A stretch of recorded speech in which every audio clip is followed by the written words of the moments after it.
Olá, estamos começando o Rio Grande que dá certo. Hoje vamos falar da indústria sustentável, um conceito que vem da Serra Gaúcha e ganha cada vez mais espaço na execução do gerenciamento e transformação de resíduos. Uma empresa que nasceu no guarda-chuva de um grupo com 45 anos de atuação no país e se solidifica com soluções para resíduos e recuperação ambiental. Estamos recebendo o diretor da Biocis, gerenciamento e também diretor da SIC de Caxias do Sul, Guilherme Guila Sebem.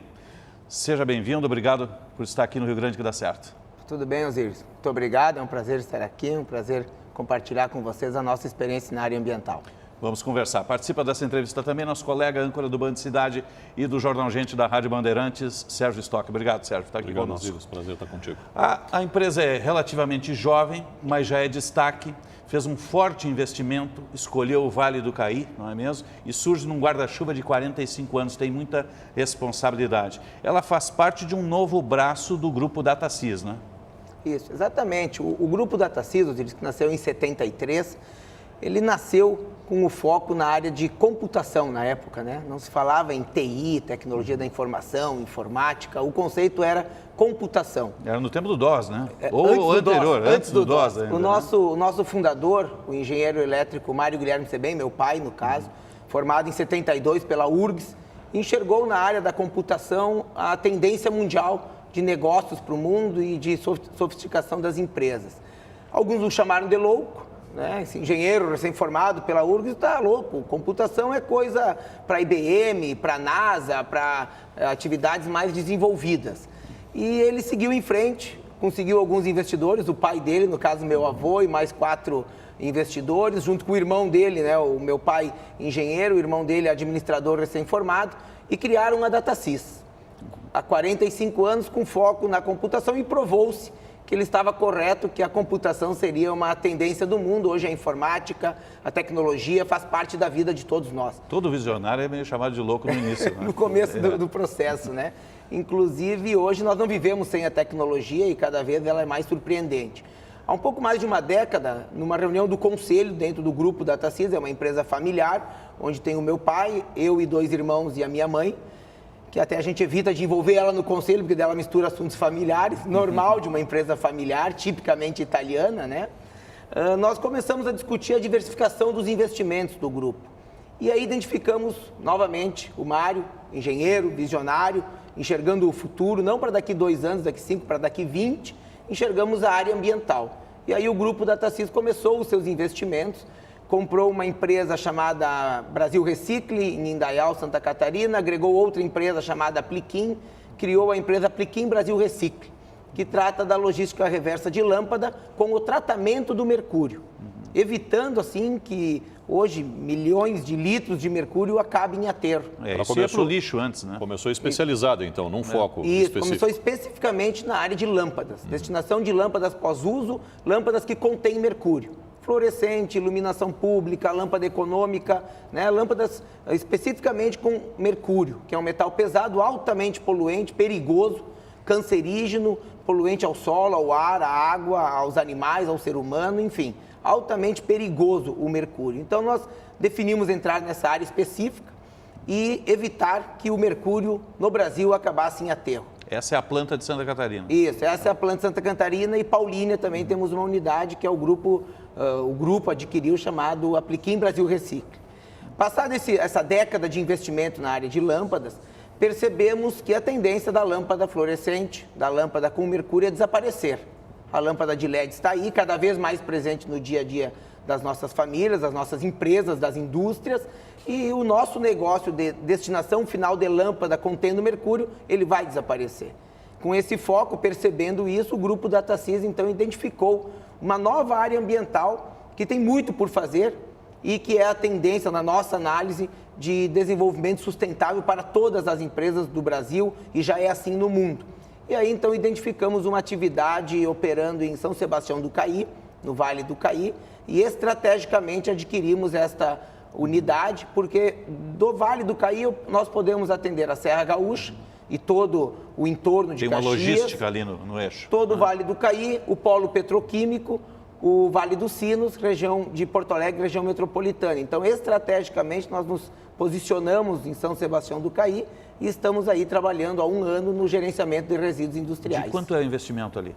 O investimento inicial foi de R$3 milhões na aquisição da planta, dos equipamentos, da carteira de clientes, porque já era uma empresa que vinha funcionando, a Arpolog Transportes, é uma empresa de Caxias, especializada em transportes e que em um determinado momento identificou a área de resíduos industriais como uma oportunidade.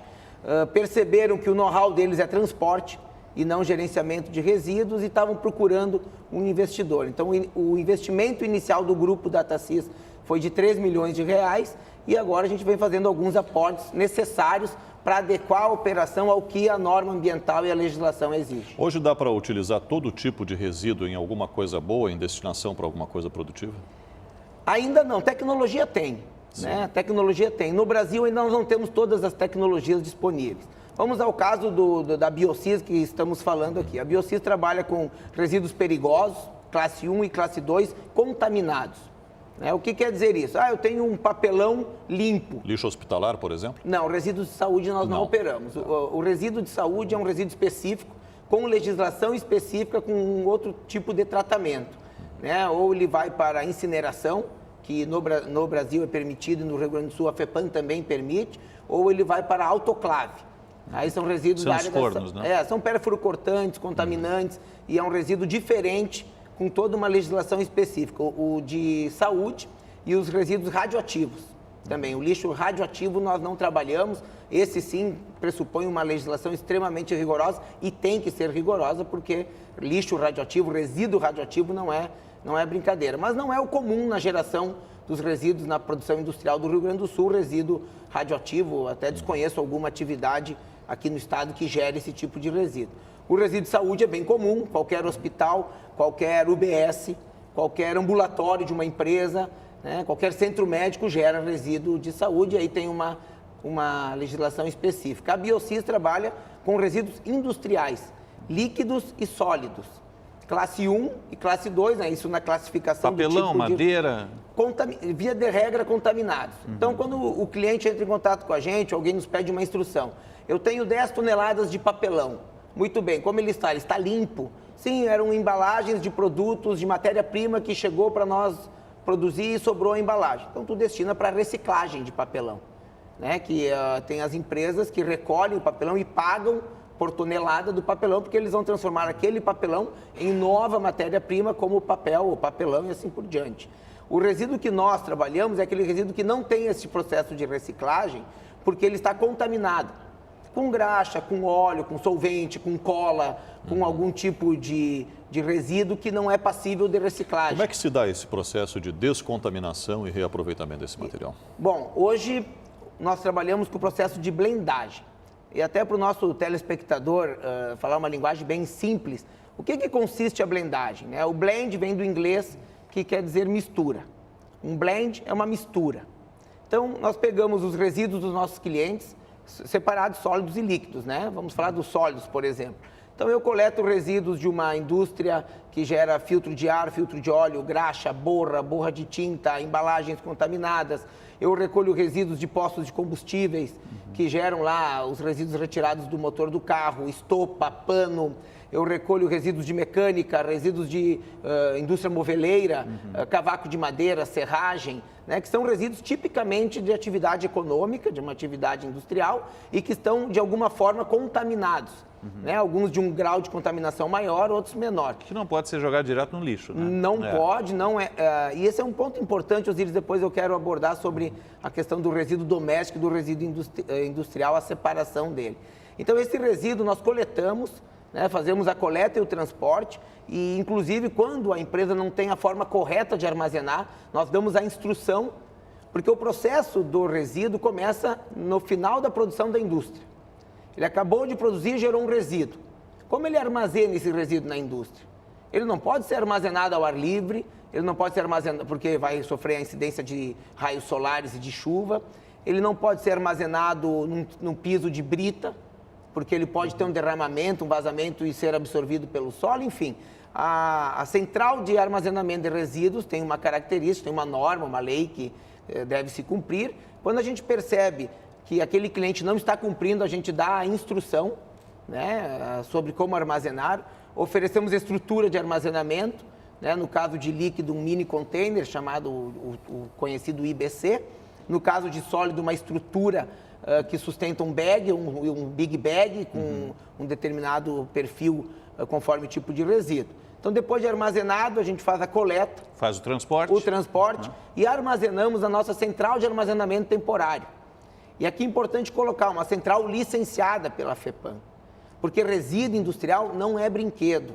Resíduo industrial é contaminante, pode poluir solo, pode prejudicar pessoas, pode prejudicar uma comunidade inteira. Isso a semelhança do que é feito nos países desenvolvidos, né? O que há de mais moderno ali. Isso, esse é o processo que se vê na Alemanha, na América do Norte, nos países desenvolvidos da Europa, na própria Ásia, nos países mais desenvolvidos. O resíduo industrial é separado e tratado diferente do resíduo doméstico, do resíduo das comunidades, né?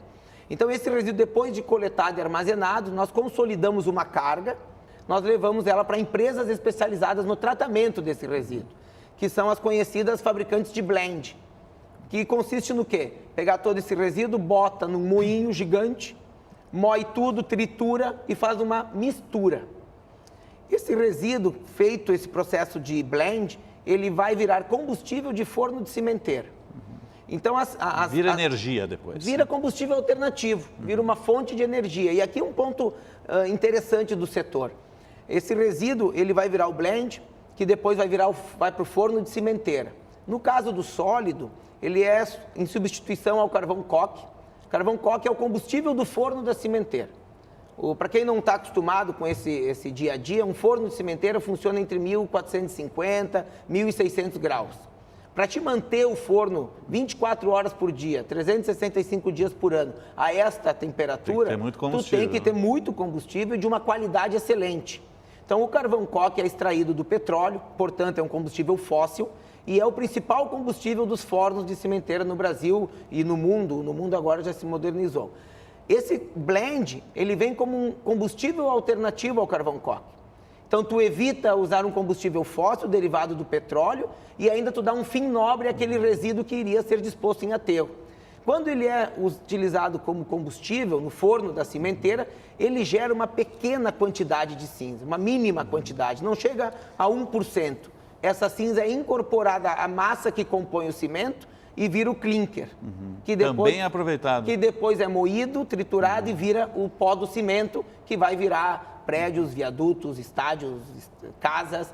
Ou seja, é um resíduo que ele vai ser ambientalmente correto, a destinação final. Aplicação sustentável. E o passivo ambiental zero. Sim. A gente está conversando com o diretor da Biocis, Guilherme Guila Sebem, sustentabilidade, reaproveitamento, reciclagem. Nós vamos fazer um breve intervalo no Rio Grande que dá certo, retornamos em instantes, fique conosco.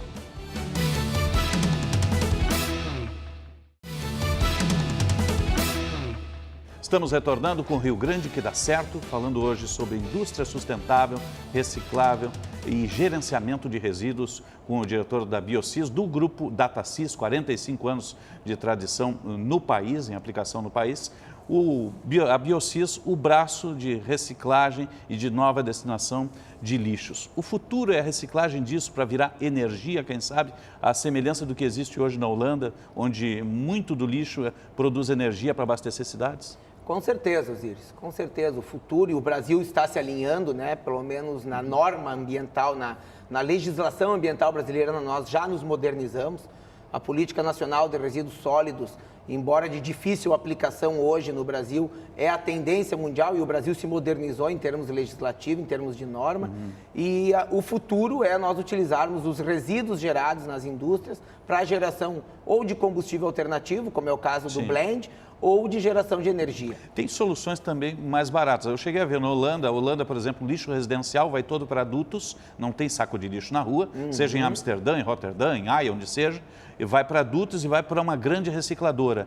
E isso vai ser possível aqui? Como é que tu analisa isso? Eu não enxergo o Brasil implantando esses dutos, até por algumas características das suas cidades que não foram planejadas, né? Foram sendo ocupadas em determinadas regiões, pegar no caso as cidades da Serra, que é solo de basalto, e já está consolidada a cidade, as ocupações, é difícil. Complicado.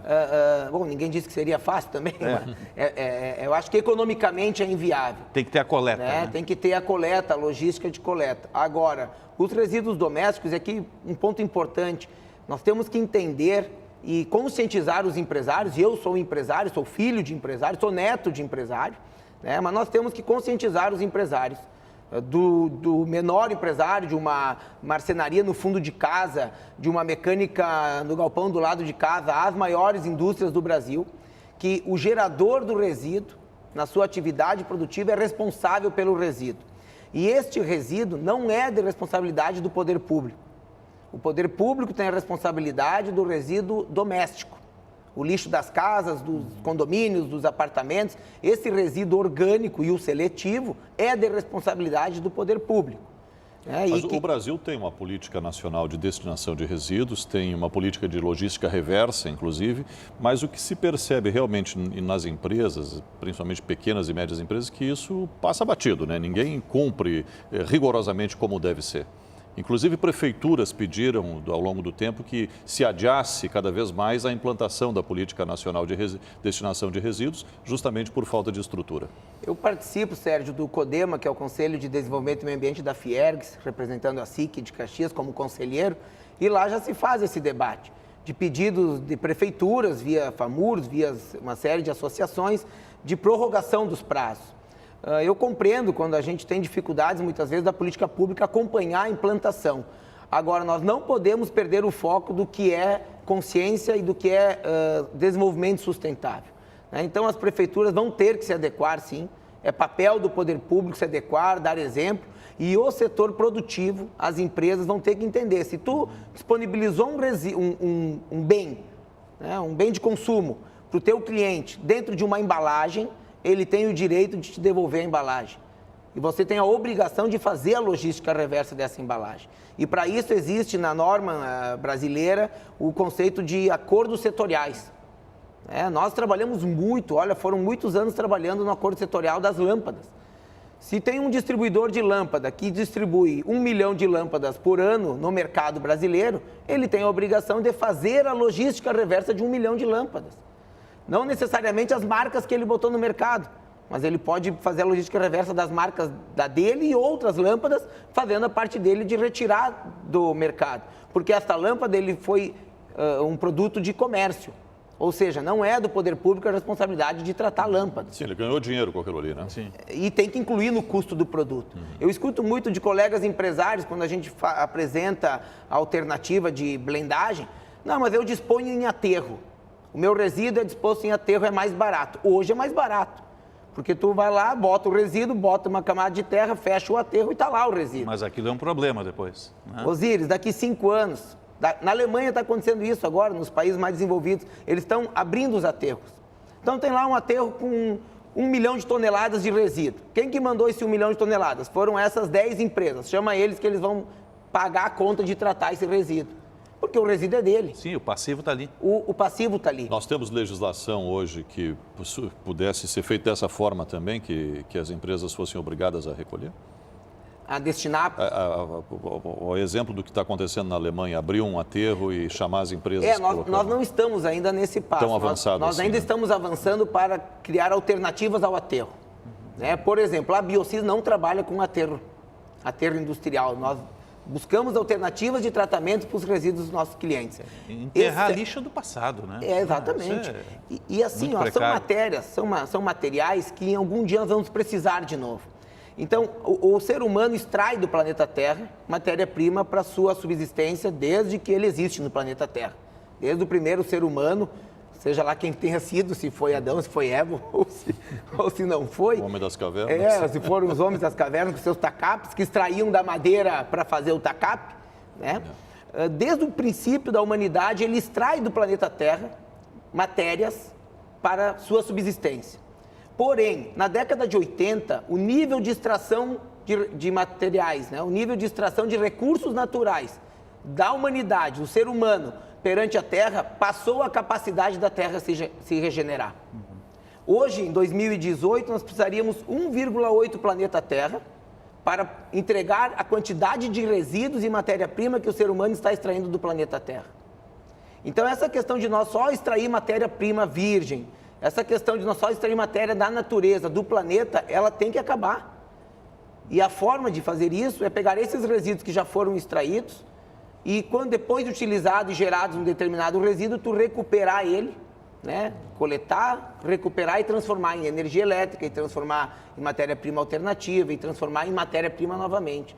A gente chama isso, na linguagem moderna, de mineração urbana.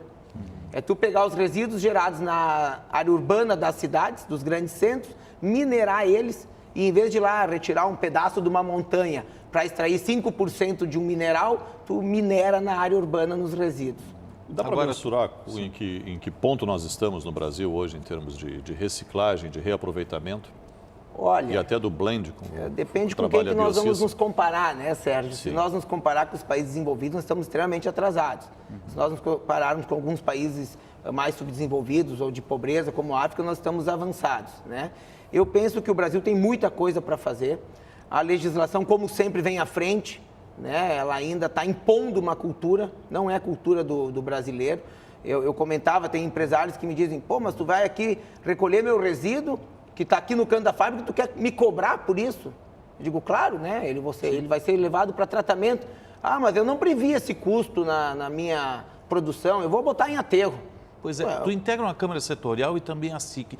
Já tem um convencimento mais apurado da indústria de que tudo isso tem que ser feito? Osíris, as grandes empresas já se adequaram. Por quê? Porque elas têm um setor próprio de tecnologia, um setor próprio de engenharia ambiental, um setor próprio de cuidados e também com a saúde do trabalhador. Porque isso tem um envolvimento direto, né? A saúde do trabalhador com a forma que movimenta os resíduos dentro da empresa. Porque tem resíduos que o trabalhador não pode manusear, não deve encostar a mão, não deve respirar. E que não pode ser reaproveitado a não ser depois da reciclagem. Isso, tem efluentes que não é passível de respiração, pode causar um problema pulmonar. Então, as empresas maiores, até por fornecerem para players mundiais, para mercados internacionais, elas já buscaram essa adequação, né? E também tem capacidade de investimento. O desafio do Brasil é nós levarmos essa possibilidade de tratamento, de tecnologia para os pequenos e médios empreendedores, sem onerar um ponto de inviabilizar o processo de tratamento. Esse, na minha opinião, é o grande desafio do Brasil. É fazer as micro, pequenas e médias empresas terem acesso a tecnologias de tratamento de resíduos sem inviabilizar na questão do custo final do produto dessa empresa. Qual é a capacidade de produção da Biocis hoje?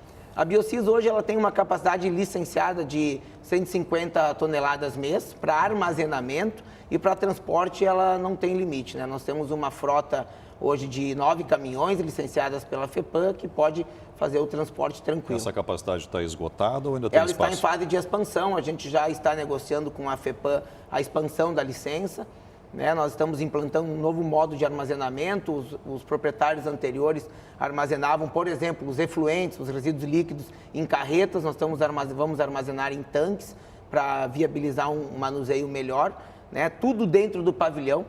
Isso é importante. Resíduo químico, resíduo contaminado não deve ser manuseado em postos de combustível. A gente vê algumas empresas do setor, que infelizmente existem, que fazem transbordo de resíduo perigoso em pátio de posto de combustível. Os caminhão-tanque aqueles, né? Transborda de um caminhão-tanque menor para uma carreta, quando enche a carreta, leva para tratamento. Pode dar um acidente grave ali. Se der um acidente ali, o piso do posto, ali na área onde eles estão, não é apropriado para manuseio de resíduo. E mais, não tem uma bacia de contenção, né? Então, a FEPAM tem sido muito exigente, eu concordo, e é até interessante, quando nós abrimos a Biocis, eu fiz questão de levar conhecimento da FEPAM e convidar que venham nos visitar. A gente faz questão, vem visitar a nossa empresa, não marca a hora, vem de surpresa.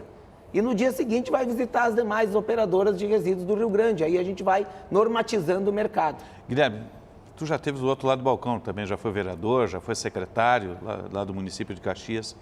Conhece os dois lados, né? E voltou para a iniciativa privada, né? Para tocar a lojinha, vamos dizer assim, né? O que é fundamental para o Rio Grande dar certo? Na área ambiental? Em todas.